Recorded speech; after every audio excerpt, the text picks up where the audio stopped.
जय राधा माधवा जय कुंज विहारी। जय राधा माधवा जय कुंज विहारी। गोपी जन वल्लभा जय गिरिवराधारी।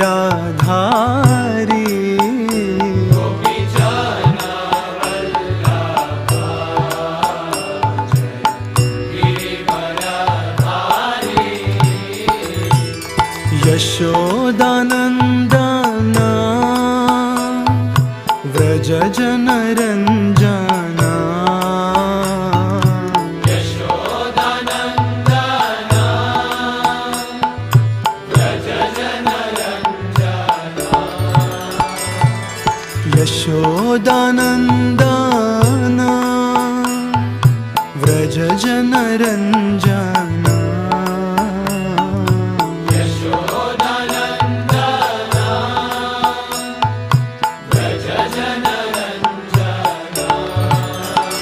यमुना तीरवनचारी जय कुंज विहारी। यमुना तीरवनचारी जय कुंज विहारी। जय राधा माधवा जय कुंज विहारी।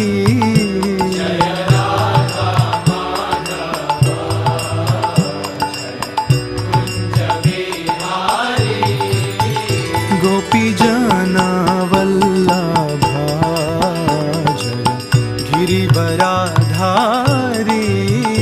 गोपी जना वल्लभा जय गिरिवराधारी। यशोदानन्दना व्रज जनरञ्जना।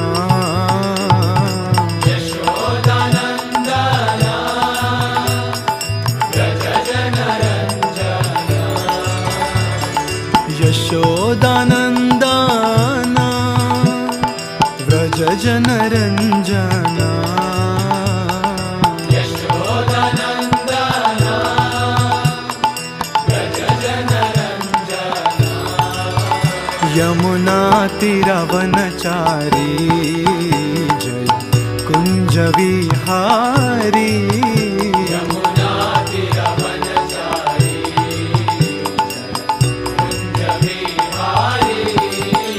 हरे कृष्णा कृष्णा कृष्णा हरे हरे हरे राम राम राम राम हरे हरे। हरे कृष्णा कृष्णा कृष्णा हरे हरे हरे राम राम राम हरे हरे। हरे कृष्णा कृष्णा कृष्णा हरे हरे हरे राम राम राम राम हरे हरे। हरे कृष्णा कृष्णा कृष्णा कृष्णा हरे हरे हरे राम राम राम राम हरे हरे। हरे कृष्णा कृष्णा कृष्णा हरे हरे हरे राम राम राम हरे हरे। हरे कृष्णा कृष्णा कृष्णा कृष्णा हरे हरे हरे राम राम राम हरे हरे।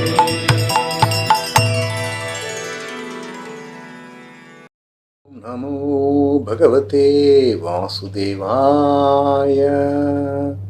ओम नमो भगवते वासुदेवाय। ओम नमो भगवते वासुदेवाय। नारायण नमस्कृत्य नरं चैव नरोत्तमं Devim Saraswatim Vyasam Tado Jayamudirayet Nashtaprayesha Badreshu Nityam Bhagavata Sevaya Bhagavati Uttama Shloke Bhaktir Bhavati Naishtaki Namavo Vishnu Padaya Krishna Prishtaya Bhutale Srimate Bhakti Vedanta Swami Nityanamine Namaste Saraswati Deve Gauravani Pracharine Nirvishesha Shunyavadi Paschate Deshadharine Jai Shri Krishna Chaitanya Prabhu Nityananda Shri Advaita Gadadhara Shri Vasadi Gaur Bhaktavrinda Hare Krishna Krishna Krishna Hare Hare Hare Rama Rama Rama Hare Hare. Hare Krishna. Welcome to all. Today we'll be discussing fourth chapter, appearance of Narada. In the first chapter, the sages of Naimisharanya, headed by Shaunaka Rishi, asked 6 questions.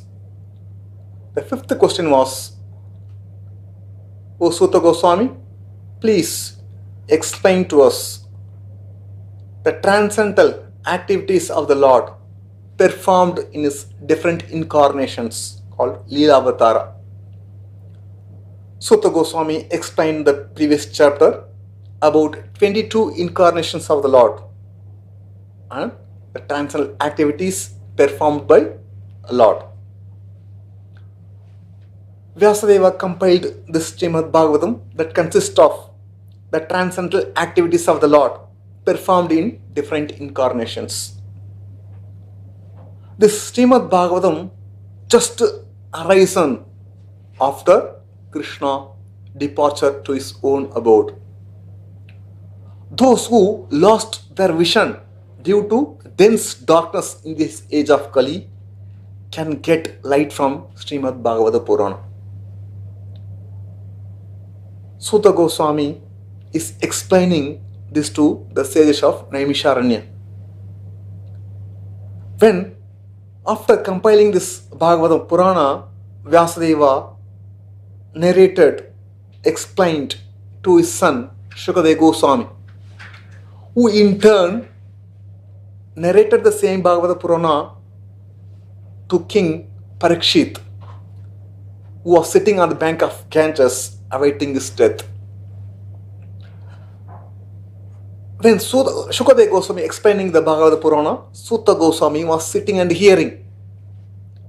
And he said to sages of Naimisharanya, I heard this Bhagavata Purana when my Guru Shukadeva Goswami was explaining to King Parikshit. I heard this Purana with rapt attention, and by the mercy of my Guru, I have learned this Bhagavata Purana. Now I am going to narrate this Purana to all of you. After hearing this, the sages of Naimisharanya, headed by Shaunaka Rishi, were very much pleased. They were very excited that they are going to hear Srimad Bhagavatam was spoken by Shukadeva Goswami to King Parikshit. After this, Shaunaka Rishi put forward few questions to Suta Goswami. O Suta Goswami, you are most fortunate, most respected among all the people who talk, who recite. Please narrate to us the glorious Srimad Bhagavata Purana. We are very eager to hear the Srimad Bhagavata Purana. They asked a few questions. The first question was, in what period, what place was this begun? Why was this subject taken up, this Bhagavata Purana? Where did Vyasadeva get inspiration to compile this Bhagavata Purana? First question. Second question, Shukadeva Goswami, a son of Vyasadeva, is exalted devotee, is transcendental to all the mundane qualities, activities. He appeared like a mad person, ignorant person to the common people. How he was recognized as a great person, great speaker, when he entered the city of Hastinapura. Shukadeva Goswami, the son of Vyasadeva, after he took birth, he ran away from home. He was wandering like a mad person, ignorant person. He was naked. He was indifferent. And when people see such a kind of person walking like a mad person without any clothes, nobody would respect. How he was recognized. The sadhu is not recognized by seeing. A sadhu is recognized by hearing. One should not approach a sadhu to see, but to hear. Srila Prabhupada, when he met his Guru, first time, Bhaktisiddhanta Thakur Maharaj, in fact, he did not want to meet any saintly people because he was fed up. The so-called sadhus, they always go home to different people and take money and eat and enjoy. Prabhupada was frustrated. He never liked the sadhus. He had a very bad experience. One of his friend pulled Abhay Charan. Abhay, please come. There's one nice sadhu there. He has come from Navadip. Let's go and hear from him. Prabhupada said, no, I am not interested. I don't want. No, don't think like that. He's a real sadhu. Because Prabhupada, right from the beginning, he was considered as a leader among his close circles. Unless Prabhupada would certify that he is a great person, his friends would not accept. Therefore, one of his friends pulled him. You please come and see the sadhu. So Prabhupada went not to see the sadhu, to see what he is speaking. The moment he met Bhaktisiddhanta Thakur Maharaj in 1922 in Calcutta, the moment he heard the words of Bhaktisiddhanta Thakur, he understood he is a real sadhu. So a sadhu is recognized by hearing from him. A person who is not prepared to hear from the sadhu, he will not get any benefit even though he meets sadhu. Who is a sadhu? A sadhu means one who always think of Krishna. What are the symptoms of sadhu? That was explained by Kapiladeva to his mother Devahuti. Titikshava Karnika Suruda Sarvadehina Achata Shatra Shanta Sadhava Sadhu Bhushana. The symptoms of a sadhu is tolerant, merciful, Karnika. Surudam Sarvadeinam is a real well-wisher of all the jivas, all the living entities. Shanta is always peaceful.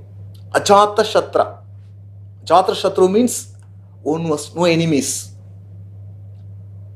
And all his characteristics are sublime. Sadhava. He follows the rules and regulations of the scripture by his own behavior. He teaches to others. These are the symptoms of a sadhu. Shukadeva Goswami had all the symptoms of a sadhu. He was very merciful, friendly to all the jivas.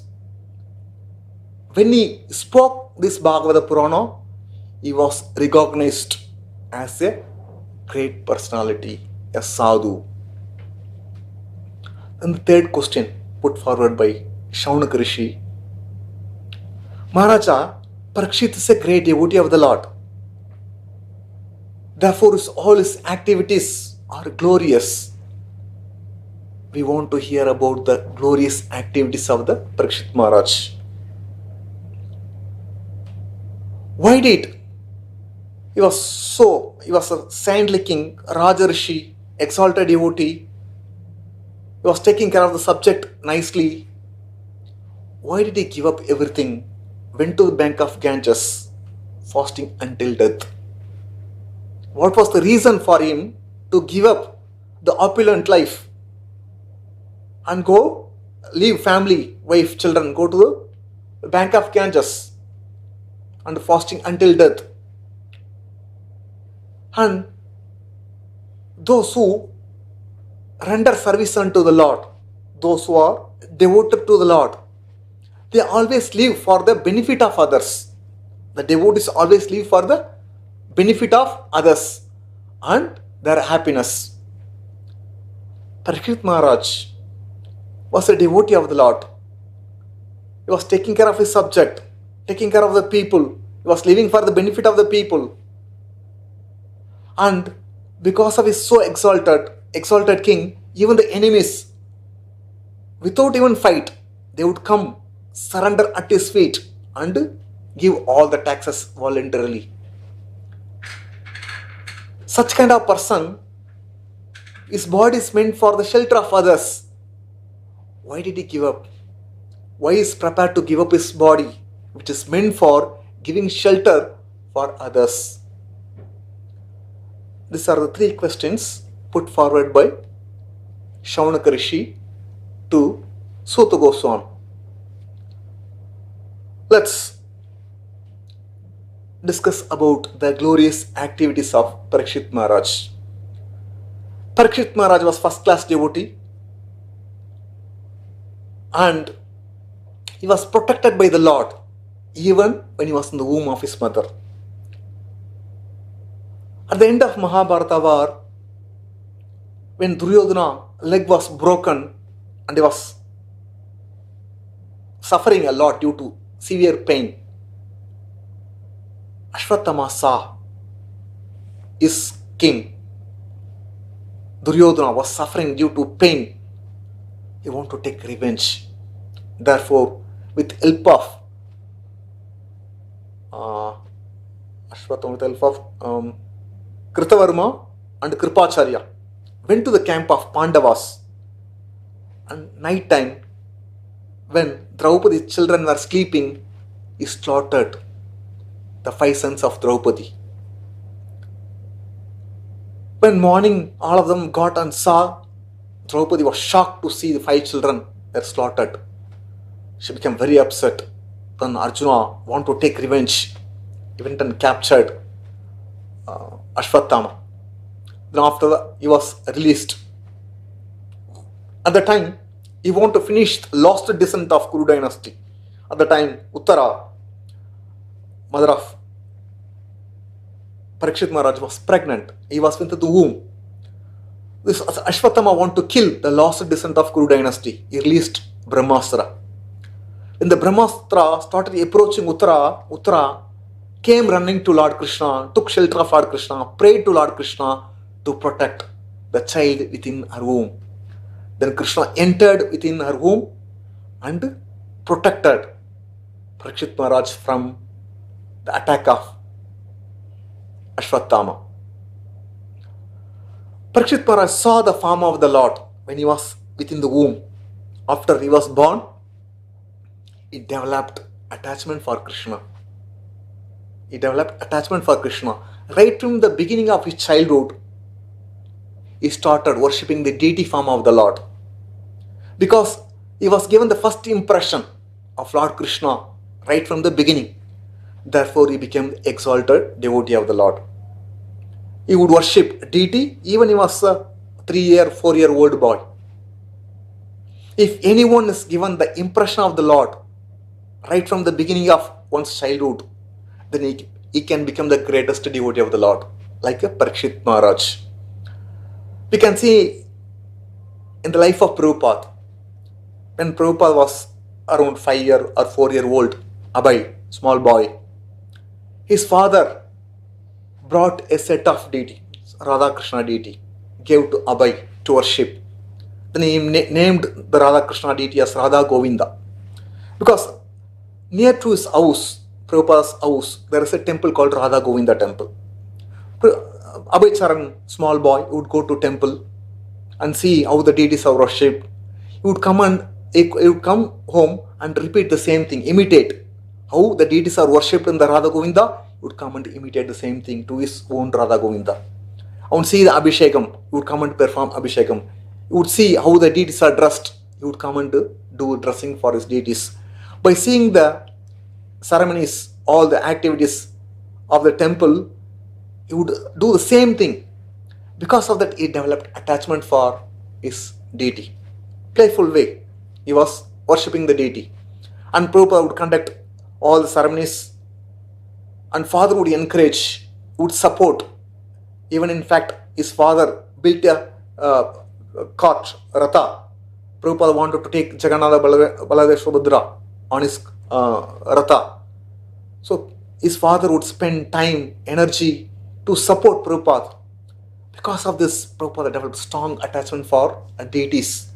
If anyone is given the impression of the deities in the beginning of life, then he can become a devotee of the Lord. Therefore, Prahlad Maharaj says, Kaumara Achret Pragno Dharmanu Bhagavada Iya Durlabham Manasham Adhuram Tadarpam Durlabham Manasham Janmam Tadarpi Adhuram Artadam. Prahlad Maharaj says, Kaumara Achret Pragno. One who is sufficiently intelligent should use this human form of life right from the beginning of Kaumara, at the age of 5-year-old, to practice devotional service unto the Lord. Although this human form of life is not permanent, it's a temporary, nevertheless, it has got artha, meaningful. Why? Only in the form of human being, human life, one can practice devotional service. Even slight amount of devotional service can protect one from danger. So Prabhupada, he was worshipping the deity. Later, when he joined college and also he became the follower of Gandhi, he wanted to get a freedom for the country. He was absorbed in this kind of activities. He gave the worship of Radha Govinda, put Radha Govinda in the box. But when he met his spiritual master in 1922, by seeing Bhaktisiddhanta Saraswati Thakur, he became very much inspired. Once again, he took the deities and worshipped the deities. He was worshipping the deity of Radha Govinda till he took Vanaprastha life. So, a parent should train their children to become the devotees of the Lord, to worship the Lord right from the beginning of the life. If they worship, then their life becomes successful. So, Parikshit Maharaj was worshipping the deity. Later, he became emperor of the entire world. Yudhishthira Maharaja made Parikshit Maharaj as the emperor of the world. And he was ruling the citizens nicely, was taking care of the subject nicely. And he would protect all the jivas, not only human beings, even the animals. He never encouraged slaughterhouses. Even the personality of Kali want to harm, injure a cow and a bull. Parikshit Maharaj immediately want to kill this person, because it's a duty of the king to give protection to even the animals. Not that he give protection to human being and allows animal to be killed. No. He sees every jiva is a part and parcel of Krishna. Therefore, it's a duty of the king is to give protection to all the citizens, including animals. His life is meant for pleasing the Lord. The king's life is meant for pleasing the Lord.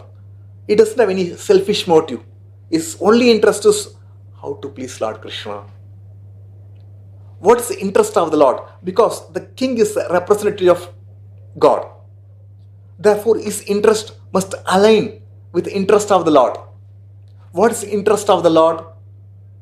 Krishna explains his interest in the Bhagavad Gita. Manmana bhava madbhakto madhyajima namaskuru. Always think of me, become my devotee. Worship me, you will come back to my abode. This is the interest of the Lord.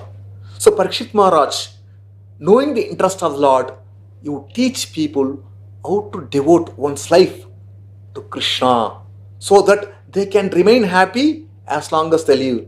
After they give their life, they become eligible to go back home, back to Godhead. So Parikshit Maharaj demonstrated in his life by teaching people how to perform devotional service and go back home, back to Godhead.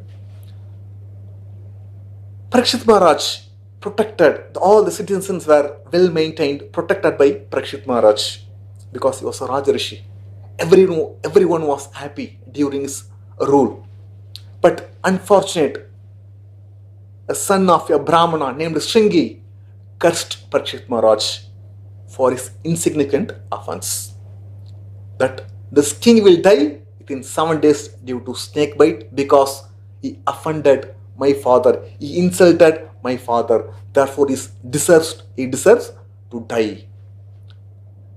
Parikshit Maharaj, when he came to know that he is going to die, he accepted this curse happily and he was prepared. He prepared himself to face the death. Therefore, he left family, wife, children, went to the bank of Ganges, sat there to hear the glories of the Lord.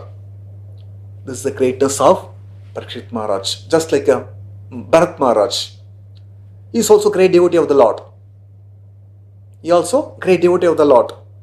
But he gave up wife, children, family, everything for the sake of rendering service unto Krishna.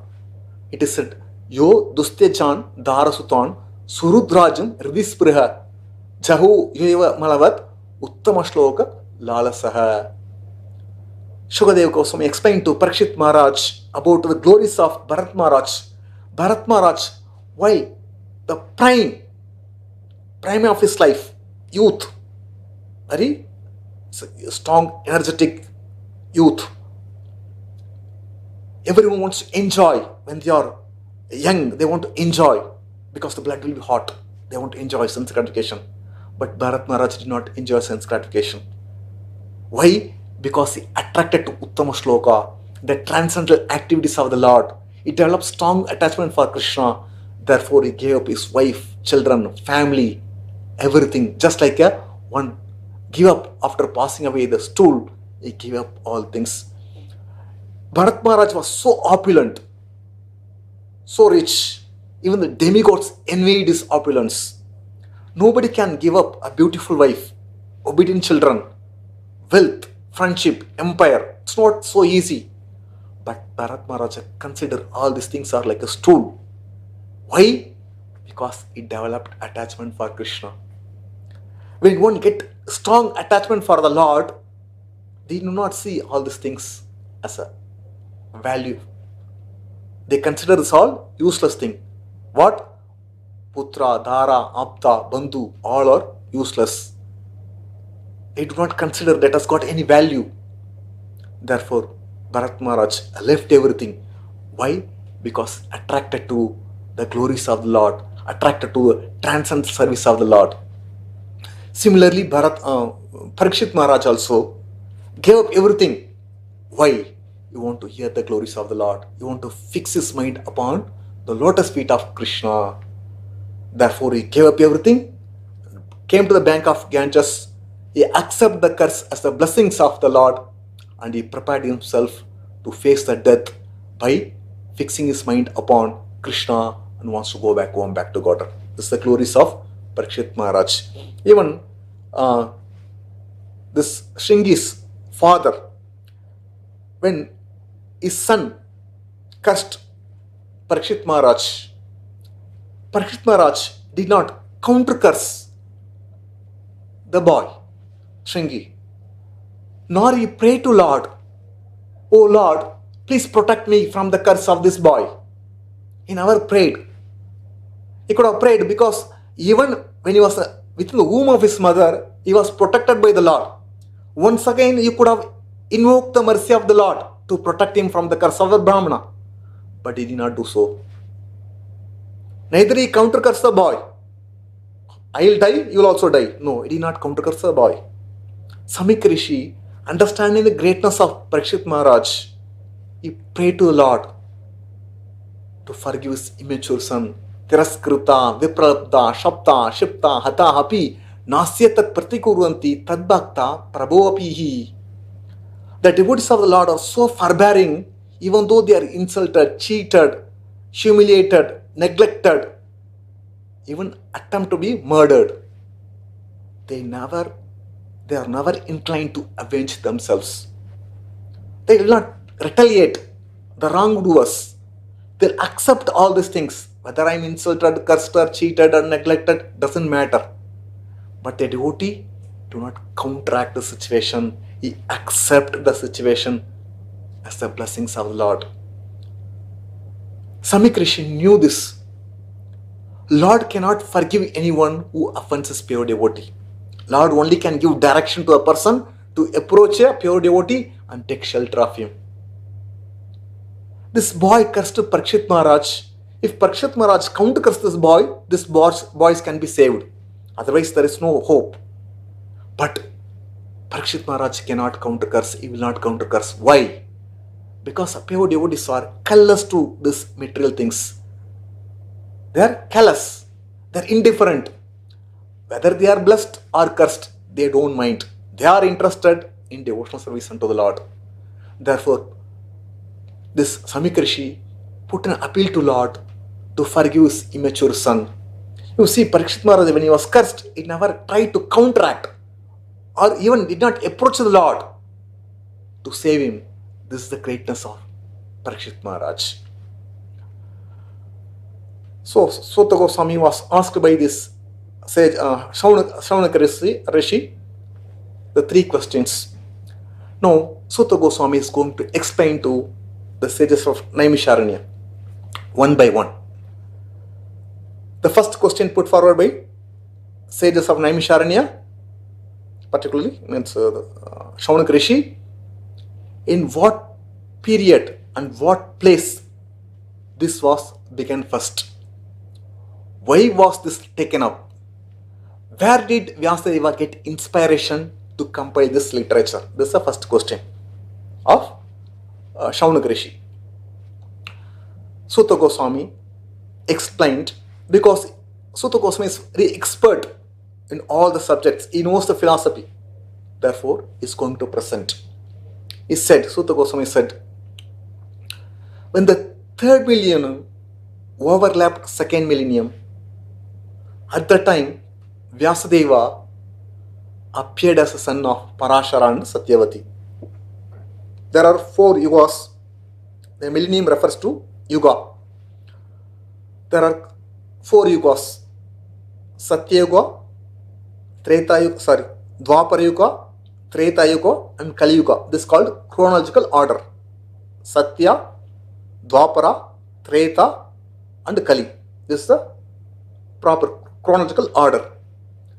But whenever Krishna appears during 7th Manvantara called Vaivasa Manvantara, the 28th Yuga cycles, at that time, because Krishna is going to appear, Treta Yuga becomes 2nd and Dwapara becomes 3rd. At that time, Vyasadeva appeared as a son of Parashara. When Satyavati was rowing the boat, she was a daughter of fisherman. She would carry the passengers across the river. She would take the people from the bank of a river and take them and leave them other side. She was like a boatwoman. At the time, Parashara also entered the boat and she was rowing the boat. While in the middle of the river, Parashara proposed to Satyavati, but I want to have a union with you. She was reluctant, but he was sage. She could not refuse. At the same time, she said, see, if I become mother, no one can marry me. Don't worry. Even if you beget a son, you will remain intact, virgin. Don't worry. You will remain chaste. So Parashara and Satyavati had a union, and Vyasadeva was born on an island. Therefore, he was named as Krishna Dvaipayan Vyasa. After Vyasa was born, he immediately left father mother, went to forest to undergo tapasya. This is the history of Vyasadeva. Vyasadeva was living the place called Mana in the Badrinath. The 3 kilometers from Badrinath, there is a village called Mana. There is one cottage is there, where Vyasadeva would sit and write, compile, dictate this Purana, Mahabharata and Bhagavata Purana. There he was sitting one day after completing his ritual in the morning. He was sitting in his cottage and sat alone, fixed his mind. He was concentrating. While he was meditating, he saw through his infallible vision deterioration of everything material. He saw the people in the age of Kali will have short duration of life. They would be impatient due to lack of goodness. And Mother Earth would not produce food grains as much it produced in the past other yugas. Cows will not give milk as much it was giving during the other yugas. If the plants and trees would not produce much fruits and vegetables as much produced in the past. He saw through his infallible vision about the Kali Yuga, people lose all the good qualities. Rather, impure qualities will increase. Just like a astrologer can foretell about our future by seeing our hand. Similarly, astronomer can explain or foretell about when the solar and the lunar eclipse will happen by seeing the planetary situations. Similarly, the sages who attain perfection due to their spiritual knowledge, they could foresee the activities, the symptoms of all the people. Vyasadeva attained that perfection. Therefore, you could see the degradation of the Kali Yuga, how people are degraded in this age of Kali. The symptoms of Kali Yuga is explained by Shukadeva Goswami to Parikshit in the 12th canto of Srimad Bhagavatam, where he says, Tadaschanu Dhyanam Dharma Kshama Satyam Kshama Daya Kalena Balina Rajan Akshanti Ayu Balasmritihi. He says, Shukadeva Goswami says to Parikshit Maharaj, in this age of Kali, Dharma, religion, Satya, truthfulness, Satyam, Dharma, Satyam, Shaucham, cleanliness, Daya, mercy, and Balina, Rajan, Ayu, duration of life, Balam, strength, Smriti, memory, all will diminish due to the influence of Kali Yuga. In this age of Kali, the so-called improper religion become dominant. Those who are not following the proper religion, they'll propagate as if their religion is perfect. They'll become dominant, they'll become prominent. And the person who is expert in cheating will become a successful businessman. Men and women will live due to superficial attraction, like a bodily attraction, not due to love and chastity, but superficial bodily attraction. They'll live together. Any small problem comes, they'll separate. And a Brahmana will be considered by wearing 20 paisa sacred thread. If anyone is wearing sacred thread, he is considered a Brahmana.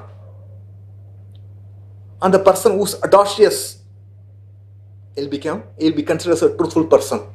The person who knows how to do word jugglery, he'll be considered as a scholar. The kings would become like a highway bandit, loot people. And the people on earth will become corrupted. The earth will be overburdened with corruption, corrupted people. And the people will be tormented by heavy rain, excessive heat, excessive cold, wind, snow. Further, they are tormented due to anxiety, disease, thirsty, hunger, depression, repression, compression. It's all people suffer like anything. These are the symptoms of people in the age of Kali. When the Kali advances, and moreover, the people, those who show the power, material power, like a gundas, they will become political leaders. They will try to control the people. They will take over the government. Those who got material power, strength, body strength, like a kind of gundas. And the judgment will be given based on one's power, not based on the truth. A person who has got money, who has got power, he can even purchase judge. And judgment will be given to such kind of people. This all are explained in the Srimad Bhagavatam by Shukadeva Goswami to Parikshit Maharaj. Sages can see, we can see all these things are happening. Just 5,100 years over in the age of Kali. Yet we can see everything. Just imagine after 4 lakh years, how? And more people not have memory. So when Vyasadeva saw all these anomalies in this age of Kali, how the people are degraded due to the influence of Kali, he felt a compassion. He wants to do something welfare activities for the people in the age of Kali so that they can get benefit. Then he thought, okay, there was only one Veda called Yajur Veda. The Vedas recommend sacrifices. By performing sacrifice, one can become free from the contamination. So he want to simplify. He made one Veda into 4 Veda, Rig, Yajur, Sama, Atharva. And finally, next he started compiling Puranas, then Mahabharata. This is called fifth Veda. It's meant for elevating people from the lower platform. Vyasa had concern for the people in this age of Kali. Then he entrusted all the Vedas, he taught Vedas to his disciples. Rig Veda was entrusted to Jaimini. Paila Rishi. Paila Rishi became the professor of Rig Veda. Then Vaishampayana became the professor of Yajur Veda. And Jaimini became the professor of Samaveda.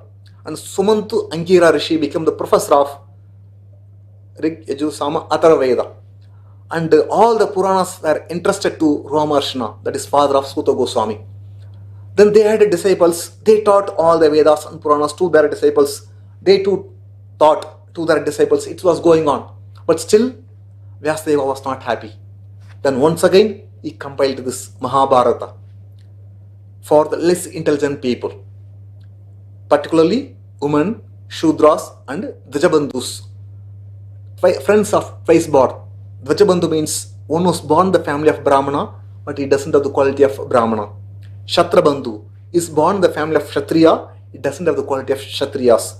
They are all called less intelligent people because they cannot understand Vedas. Less intelligent people, they don't have the qualification to understand Vedas. Therefore, out of compassion for the less intelligent people, Vyasadeva compiled this Mahabharata. The purpose of Mahabharata is to administer Veda to people. In Mahabharata, Vyasadeva placed this Bhagavad Gita, spoken by the Supreme Personality of Godhead, which is essence of all Dharma, which is the essence of all Vedas. By studying, reading, hearing Mahabharata, people can understand the philosophy of Bhagavad Gita. Because less intelligent people cannot understand the philosophy of particularly Vedas, Vedanta Sutra, or Upanishads, or Rig Veda, Yajur Veda, Sama Veda. They cannot understand, but they are interested in stories.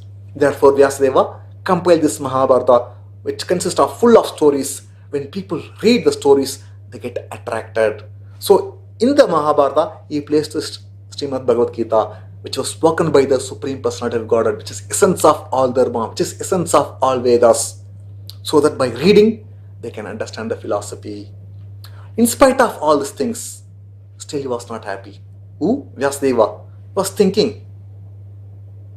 He was contemplating. I want to do some welfare activity for the people. I simplified the Vedas. Then further I compiled Puranas. Then Mahabharata. In spite of all these things, still I feel dissatisfaction. I feel incomplete. Why I am feeling incomplete? Why I am not satisfied? I have not done my work, although I have undergone all the religious principles. Vyasadeva underwent all the rules and regulations of the Shastras. I worship the Guru, worship the Vedas. I compile these Puranas, Vedas for the benefit of the people. Why I am not satisfied? Why I feel incomplete? Was contemplating. The vacuum felt by Vyasadeva was not due to lack of knowledge. Vyasadeva is an empowered personality. He was an empowered personality. Nevertheless, he felt the vacuum. Then he thought, I think it's because I don't specifically point out devotional service unto Lord Krishna. I did not describe the transcendental activities of the Lord in my literatures. This devotional service unto the Lord is very, very dear to perfect being, dear to the Supreme Personality of Godhead, but I missed out. I think due to this, I am not satisfied. I feel incomplete. The natural instinct of the Jiva is to render a pure devotional service unto Lord Krishna. That is a normal condition of the Jiva. The normal condition of the living it is to be engaged in pure devotional service unto Lord Krishna. Then he is properly situated. Krishna says to Uddhava, Na sadeti mam yogo, na sankyam dharma Uddhava, na swadhyas tabas tyago, yatha bhaktir mama urjita. Oh Urjita, my dear Uddhava, the unalloyed devotional service rendered unto me by my pure devotees brings me under their control. I cannot be controlled by performance of yoga or Sankhya philosophy. Na sadeti mam yogo na sankyam dharma Uddhava, or the so-called yoga. Then renunciation. Practice, means renunciation, tapasya. By all these things I cannot be controlled. I can be controlled only by pure devotional service. Bhaktyaham ekaya graya shraddhayatma prayas satam. Bhakti punati manishta shapakan api sambhavat. Krishna says to Uddhava, by rendering a pure devotional service with full faith, my devotees comes to me. My devotees comes to me. They attain me. I can be attained only by pure devotional service with complete faith. I am naturally dear to my devotees. Why? Because my devotees make me the goal of their life. By performing unalloyed devotional service, even though one is born Shapakan, the family of dog eaters, they can become purified from the lower birth. Then he said to Uddhava, Natatami priyatama atma yoni na shankara. Nacha shankarashno na shir naiva atma cha yata bhavan. He says, my dear Uddhava, no one's dear to me. Even Lord Brahma, Atma Yoni, na Shankara, Lord Shiva, no one is dear to me. Even Lord Brahma, Lord Shiva, Sankarshna, even Sri Goddess of Fortune, nor indeed dear to me as you are dear to me. Everyone likes themselves. Krishna says, even my own self is not dear to me as you are. Or to speak of Brahma, Shiva, his own brother, Sankarshna, Goddess of Fortune. So Krishna is very, very dear to his pure devotees. Why the pure devotees sacrifice everything for pleasing Lord. Unless one render devotional service unto the Lord, he remains incomplete. This was felt by even the great personality Vyasadeva, who is the incarnation of Lord. Even he felt is incomplete without rendering devotional service unto Lord Krishna. Because in all his Vedas, Upanishads, Vedanta Sutra, he did not describe about the glories of the Lord. Therefore, he felt vacuum. Without rendering devotional service unto the Lord, everything is void. This for Vyasadeva could see this. Therefore, he was regretting his defect. that I did not sufficiently glorify the transcendental activities of the Lord. While he was regretting his defect, at the time Narada Muni came to his cottage. When Vyasadeva saw his guru, Narada Muni came, immediately got up and offered obeisances and worshipped Narada Muni, and he is going to ask why he is not satisfied. What can give him the complete satisfaction? That is going to ask Narada Muni, and Narada Muni is going to respond. That we'll see in the next chapter. Thank you. Hare Krishna.